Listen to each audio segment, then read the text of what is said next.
Captain Olivia Martinez stood at the viewport of the Stellar Envoy, watching the massive Council space station grow larger. The spinning rings and glowing blue lights of the station were beautiful, but she felt uneasy. This was supposed to be a celebration of 150 years since humans first met aliens, but something felt wrong. "Captain, we are cleared to dock," said Commander Eric Sullivan, her first officer. He was tall with short brown hair and serious eyes. "The Council welcomes us to the anniversary event." Olivia nodded. "Thank you, Eric. Tell the crew to prepare for diplomatic protocols." The Stellar Envoy was Earth's best diplomatic ship. Its shiny hull and advanced systems showed how far humans had come in space technology. But despite their progress, humans were still kept in just 12 star systems, while the Council races had hundreds. Dr. Alan Weber joined them on the bridge.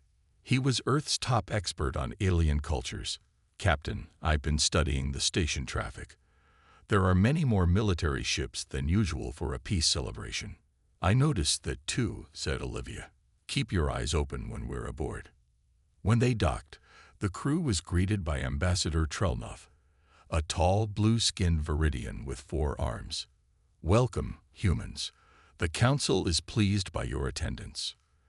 The station was filled with aliens from 30 different Council races.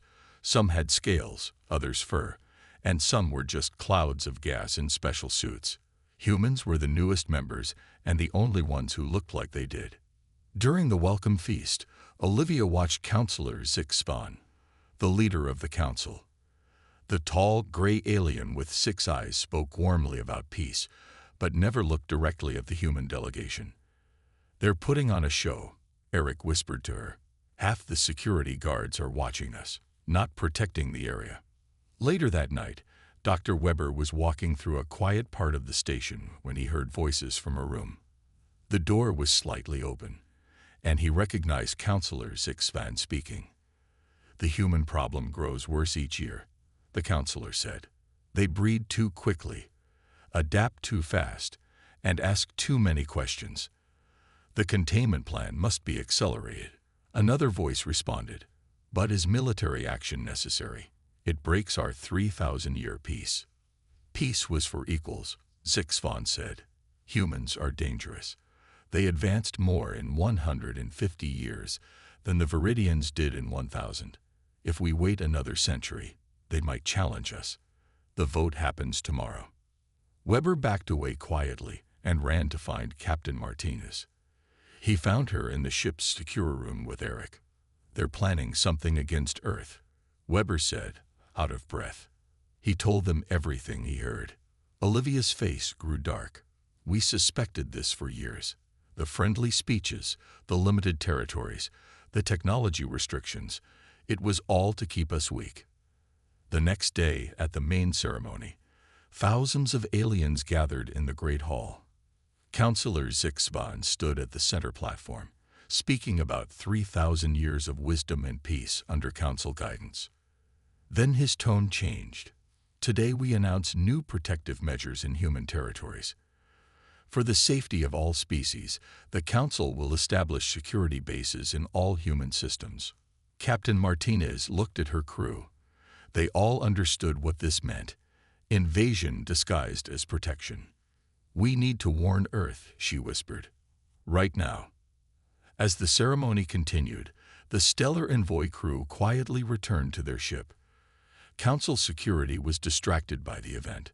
"Prepare for emergency departure," Olivia ordered once they were aboard.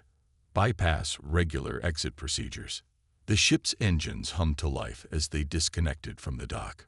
On screens around the station, Councillor Zixvan continued his speech about necessary controls on dangerous species.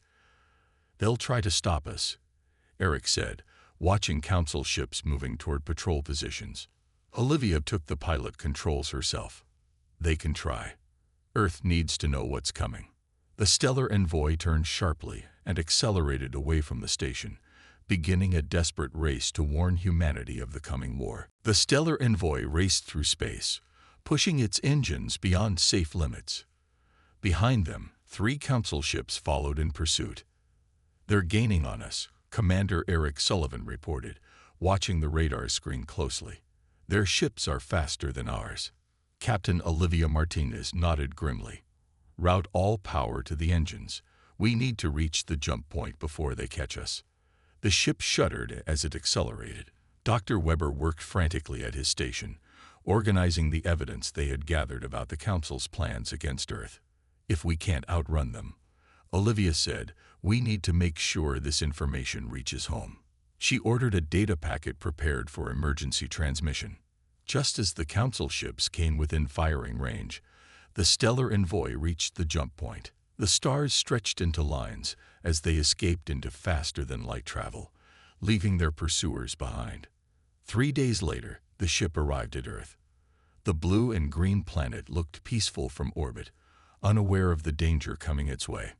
In the Grand Meeting Hall of the United Earth Government, President Samantha Collins called the emergency session to order.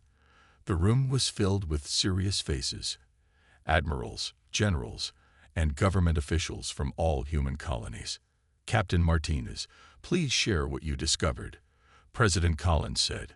She was a strong leader with short gray hair and eyes that missed nothing. Olivia stood and played the recording Dr. Weber had made of the Council's private conversation. The room grew silent as they listened to Counselor Zick Spawn's words about the human problem. Admiral Gregory Hayes, the highest military leader of Earth forces, spoke first after the recording ended. We've suspected something like this for years. The Council has been restricting our expansion while building up forces near our borders. Secretary Keith Bennett, who managed relations with alien species, brought up a map showing Council military movements over the past decade. They've been preparing for this war while smiling at our diplomats. What about New Horizon Colony? Asked President Collins. It's our farthest settlement, closest to Council space. Governor Lisa Chen appeared on a screen, calling in from New Horizon. We've noticed unusual activity in the past week. More Council ships than normal patrolling near our system. The room erupted in discussion. Some wanted immediate military action, while others hoped for a diplomatic solution. President Collins raised her hand for silence. We must try peaceful options first, but prepare for the worst. Admiral Hayes, begin moving our fleets to protect our colonies. Meanwhile, at the Council's central world, a historic vote was taking place. For the first time in 3,000 years, the Council was voting to authorize war against a member species. Councillor Dravmore, a tall reptilian alien who had always distrusted humans, spoke to the gathered representatives. Humanity expands too quickly. They question too much. In just 150 years, they've developed technology that took us millennia. If we wait longer, they will become too powerful to control. Some council members disagreed. War breaks our oldest laws, one argued. We have maintained peace for 3,000 years. Peace can only exist between equals, Dravmore replied. Humans are dangerous. They adapt too quickly. Their history shows they thrive in conflict. The vote was taken. By a narrow margin, the Council approved military action against humanity. On Earth, as the government debated strategy, an urgent message came in from Governor Chen. Her face was filled with fear on the screen. We're under attack, she cried. Council ships just destroyed our outer defenses without warning. There, her transmission cut off abruptly. President Collins looked at the silent faces around her. It seems the Council has made their decision, she said quietly. May they regret it. Admiral Hayes stood. The first human colony has fallen. But this war has just begun. Lieutenant Jack Morris sat in the cockpit of his fighter, watching as New Horizon Colony burned. The Council attack had come without warning, overwhelming the colony's defenses within hours. All civilian ships, follow my lead, Jack said into his comm system. His fighter was small but fast, one of the few military vessels that had survived the initial strike. Stay close and maintain formation. Behind him flew 20 transport ships filled with survivors from the colony. Council warships circled the planet, shooting down anything that tried to escape.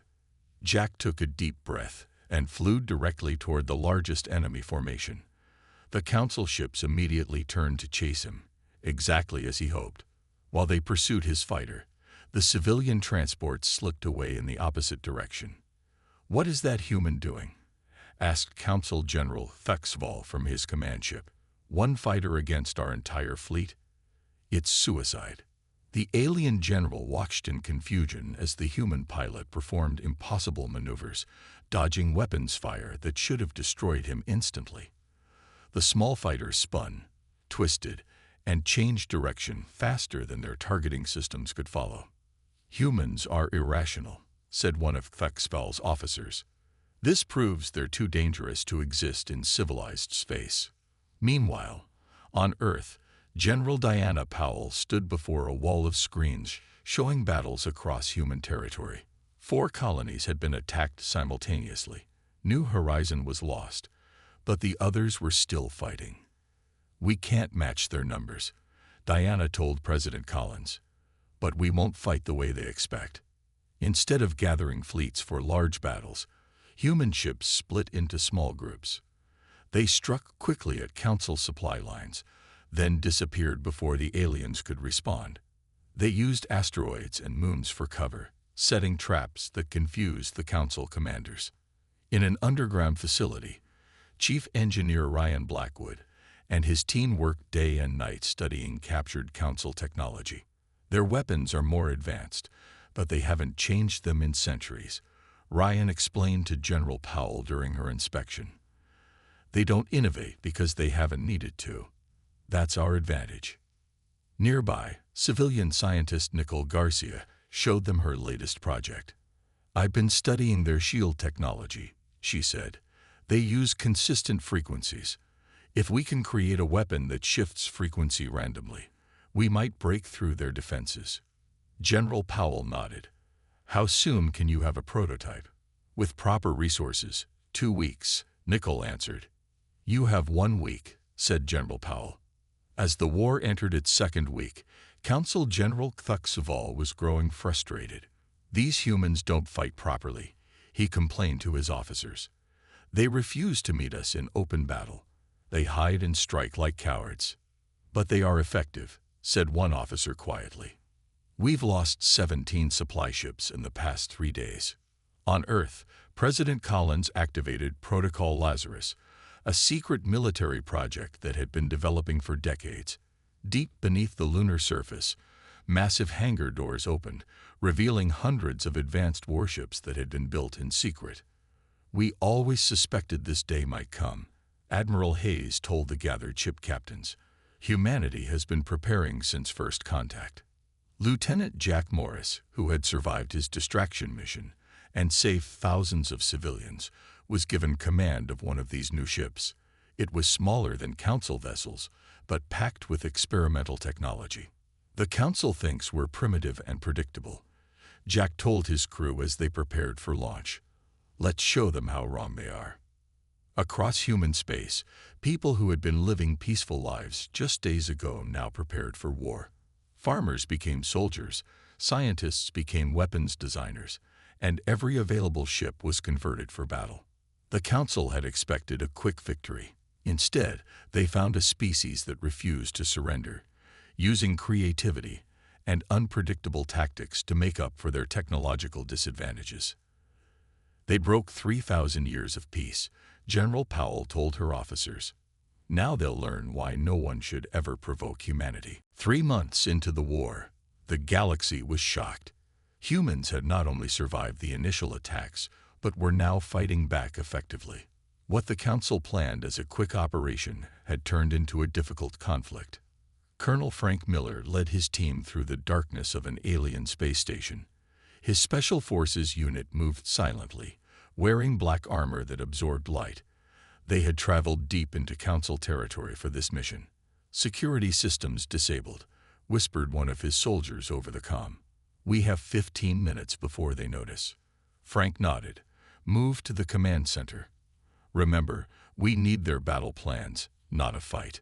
Across Council space, similar teams were carrying out daring raids, gathering intelligence, and disrupting enemy operations.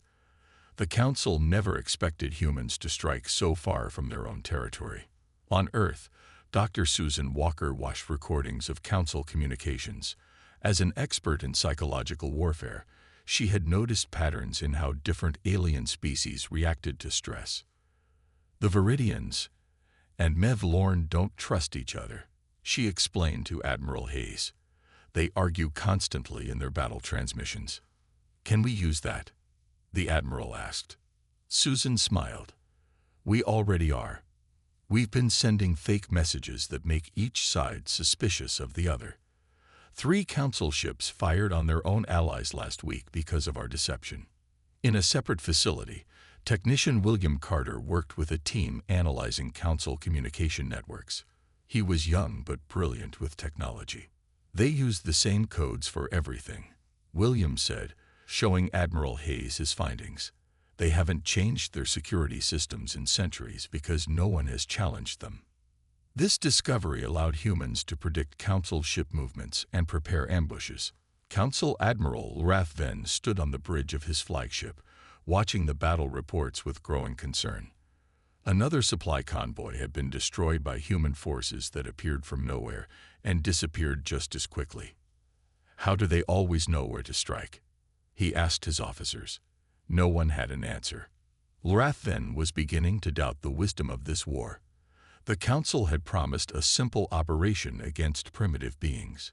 Instead, his ships were being destroyed by an enemy that fought unlike any species he had encountered in his long career. Meanwhile, Maria Rodriguez navigated her small trading ship through Council territory. Before the war, she had been a merchant traveling between human and alien worlds. Now she used her knowledge of space routes for a new purpose.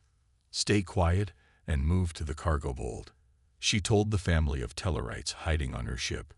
These aliens had opposed the war against humans and were now being persecuted by Council authorities. Maria was part of a growing network, helping sympathetic aliens escape, while also gathering intelligence from sources within Council space. On Earth, President Collins addressed the human colonies through a broadcast. Today we launch Operation Prometheus, she announced.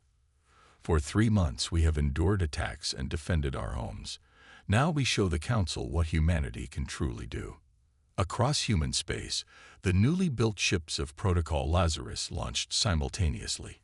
Each carried weapons developed using the knowledge gained from studying Council technology, but improved with human innovation. Admiral Hayes commanded the largest fleet from his flagship. All ships, prepare for jump, he ordered. Target the Council supply depot at Rigel Junction. When the human fleet appeared at Rigel Junction, the Council defenders were stunned. The human ships moved faster than their sensors could track. Their weapons changed frequency randomly, bypassing alien shields. Their tactics confused the rigid Council commanders who had trained only for conventional warfare. The Council had broken 3,000 years of peace expecting an easy victory. Instead, they had awakened a species that thrived on challenge and adaptation. As his fleet secured their first major victory, Admiral Hayes sent a message to all Council frequencies. You started this war. We will finish it. Ambassador Daniel Clark stepped off his shuttle onto a planet that no human had ever visited before. This secret meeting place was far from both human and Council territories, chosen for its isolation. Welcome, Ambassador, said a tall, gray-skinned alien waiting for him. I am Counselor Vrilshar. We must speak quickly. Daniel nodded, hiding his surprise.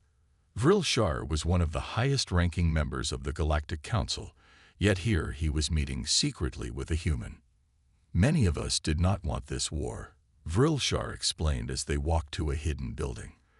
But the war faction led by Dravmor has taken control. They fear your species too much to think clearly. Inside the building, representatives from 3 alien races waited. The bird-like Ardaxians, the crystalline Tellarites, and the gaseous Mevlorn. The Council has ruled our galaxy for 3,000 years, said the Ardaxian leader, but they have become corrupt and fearful. We wish to break from them and join with humans. Daniel could hardly believe what he was hearing. After months of brutal war, These aliens were offering to become allies. "Why?" he asked simply. "We have watched how you fight," said the Tellarite. "Not just with weapons, but with creativity. The Council fears what is different. We admire it."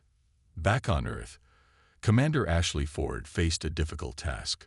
She had been chosen to lead the first joint human-alien military force. "These aliens were our enemies last week," complained one of her officers. "Now we're supposed to fight alongside them." Ashley understood the concern. "They chose to join us despite great risk to themselves. The Council has labeled them traitors and will show no mercy if they're captured." In a large hangar, human engineers worked alongside alien technicians, combining their technologies in ways neither had imagined before. Chief Scientist Peter Zhao led the effort. "Their energy systems are more advanced," he explained to Ashley. "But our targeting computers are better. Together, we're creating weapons more powerful than either of us had alone." Not everyone welcomed the new allies. Security Officer Kara Mitchell watched them with suspicion, checking everything they brought aboard human stations. "They could be spies," she told her team. "Stay alert until they prove themselves." Her caution proved valuable when she discovered a hidden transmitter in a shipment from the Ardaxians.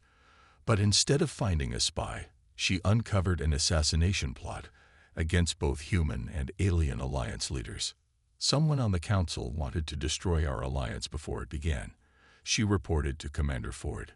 "The Ardaxians helped us find the saboteur." This shared danger brought the new allies closer together. Meanwhile, in Council space, propaganda broadcasts described humans as monsters who had corrupted former Council members. "The human disease spreads," Councillor Dravmore announced to his people. "These traitor species will face justice alongside the humans when we crush their rebellion." But the tide of war was turning. At the Battle of Proxima Centauri, the combined human-alien fleet faced a massive Council armada. Council commanders expected to fight only human ships, using tactics that had worked before. Instead, they faced a force using both human and alien technology in ways they had never seen. Human adaptability combined with alien technical knowledge created strategies the Council could not predict. "They'd broken our formation," a Council commander shouted as human ships darted between the larger alien vessels, drawing their fire while Ardaxian fighters struck from behind. The victory at Proxima Centauri was small but significant. It showed that the Alliance could work effectively together in battle. After the battle, Commander Ford and her alien counterparts captured a Council database. Inside, they found the truth about why the Council had started the war. "They'd been watching us since our first steps into space," said Peter Zhao, reading the files. "Not just our technology, but our history, our conflicts, our rapid advancement. They saw our potential and feared it." Ambassador Clark shared this discovery with the Alliance leadership. "They didn't attack us because we were a threat now," he explained. "They attacked because they feared what we might become." The Alliance now had a deeper understanding of their enemy, and with each victory, more Council races began to question the war they had started. 1 year into the war, the galaxy had changed. What began as a quick operation to contain humanity had become a full-scale conflict that threatened the Council's power for the first time in thousands of years. Vice Admiral Julia Warren stood on the bridge of her flagship, watching as her fleet prepared to attack the Rigel Junction, a key Council transportation hub. She was tall with short blonde hair and eyes that had seen too much war. "All ships report ready, Admiral," her communications officer said. Julia nodded. "Begin the operation." Her fleet moved with precision that would have been impossible months ago. Human ships darted between larger vessels from their alien allies, each race using their strengths in perfect coordination. The Council defenders at Rigel were completely surprised. They had expected a direct assault following traditional battle formations. Instead, human ships attacked from multiple directions at once, while Ardaxian vessels targeted their communications. Within hours, the battle was over. The strategic Rigel Junction, which connected 15 Council systems, was now under human Alliance control. In a council meeting hall far away, Councillor Xentol rose to speak. Unlike most council members who wanted to continue the war, Xentol led a growing peace faction. "This conflict has cost us more than we can afford," the tall, blue-skinned alien said. "We have lost 143 ships in the past month alone. 12 council worlds are now under human alliance control."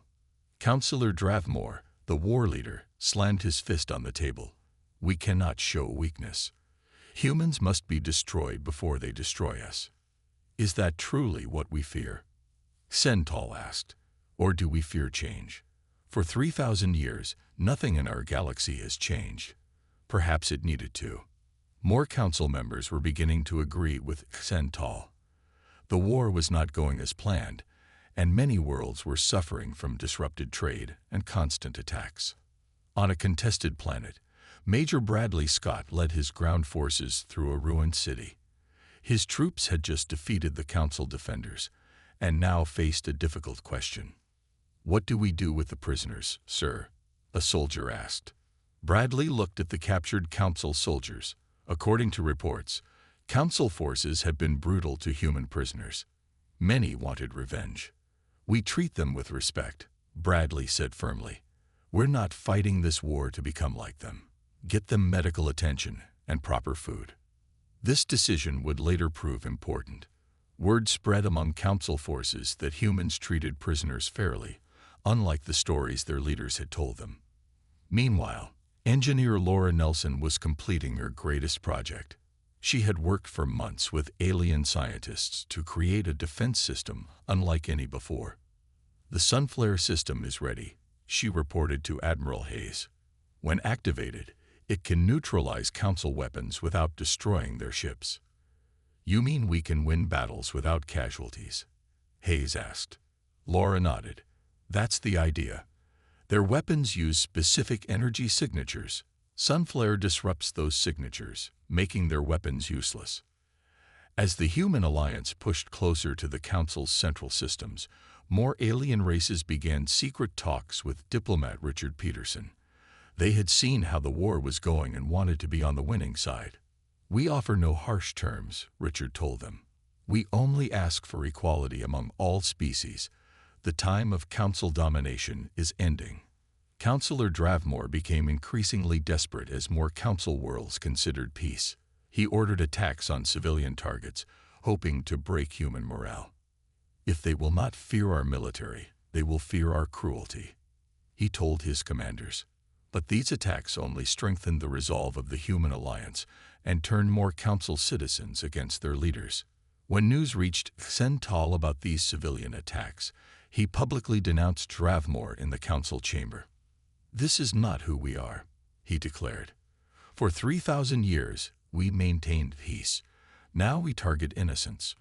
I call for Dravmore's removal and immediate peace talks with the humans." For the first time in council history, a vote of no confidence was called against a senior leader during wartime.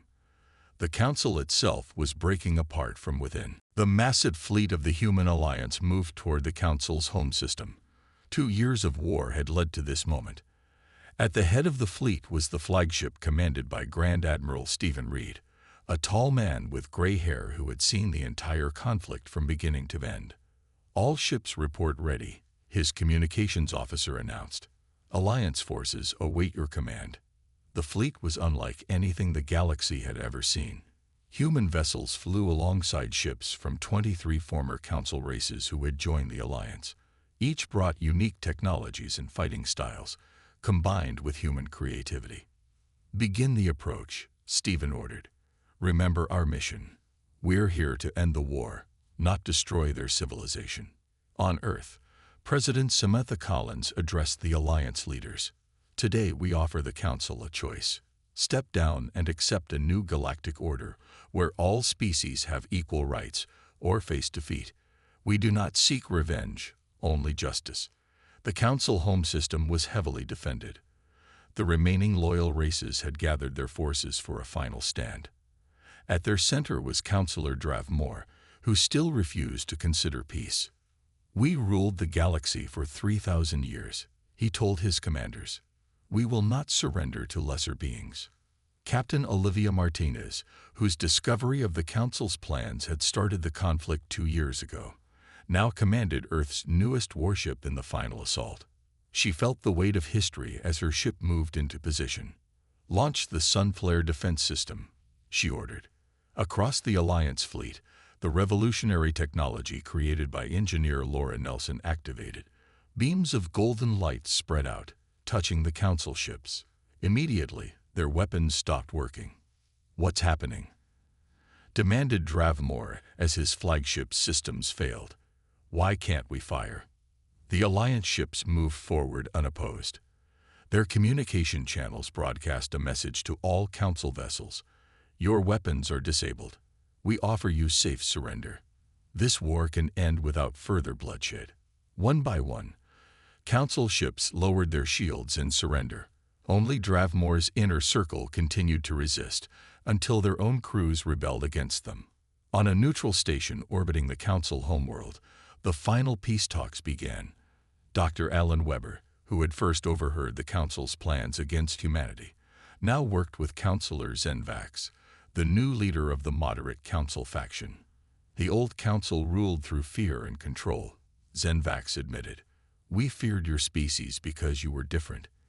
You changed and adapted faster than any race we had encountered. The very qualities you feared are what make cooperation valuable," Alan replied. "Different perspectives lead to innovation." Together, they drafted a new agreement for the galaxy, the Galactic Confederation, where all species would have equal representation. 1 year later, a ceremony marked the official formation of the Confederation. Representatives from every species gathered on the former Council homeworld. President Collins signed the agreement alongside Zenvax. 3 years ago, the Council broke 3,000 years of peace because they feared humanity's potential, she said.